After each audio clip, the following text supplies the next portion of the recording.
As the Wall Street Journal puts it, she is the least known presidential nominee in modern times. Kamala Harris takes the stage in the culmination of one of the most audacious bets in recent political history, that in 100 days Democrats can turn the co-pilot of an unpopular presidency into the reincarnation of Barack Obama's movement for hope and change. On present course, they might even pull it off. Isn't that amazing?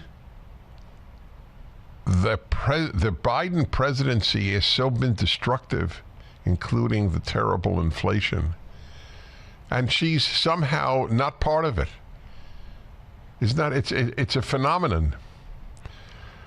Out go the bad memories of her association with Joe Biden, and in come the gauzy slogans about our future, the contagious power of hope, and fighting on behalf of people who need a voice and a champion. Ms. Harris is no longer the vice president who failed to secure the border.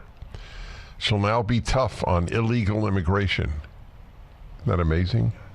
All the damage she's done, she's changed her mind about. She's no longer the Veep who said Bidenomics is working while inflation reached a 40-year high. She's now the candidate who will reduce your family's food bill by going after your grocer for price gouging. She's no longer the candidate of 2020 who questioned the need for cash bail and blamed police for urban violence. She's now the tough prosecutor who, as California Attorney General, dared to investigate Exxon.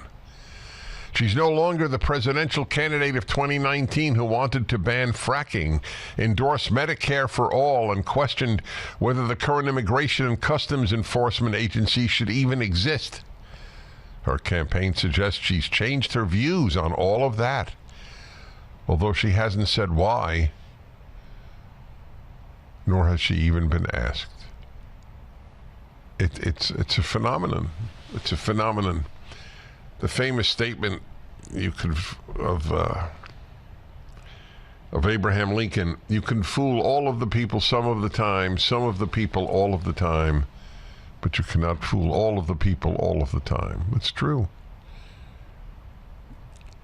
But apparently you can fool half of the people all of the time. Not some of the people, half of the people. Because they want to be fooled. She hasn't done an interview of note since her elevation as the nominee, much less, by the way, she didn't even have to campaign. Is there any example other than the death of a president? But even then, the vice president campaigned to be vice president. Her speeches are scripted and more teleprompter safe even than the remarks of the declining President Biden. She is the least known presidential nominee in modern times. What does she really believe? On domestic policy, it's possible to infer that she pursued President Joe Biden's agenda, perhaps even more aggressively. Her few distinctive policy hints so far suggest she is a California progressive who favors higher tax and even a greater spending to complete the president's Build Back Better agenda. Ms. Harris hasn't had to explain her security views on much of anything. Does she still favor cutting the defense budget as she did as a senator?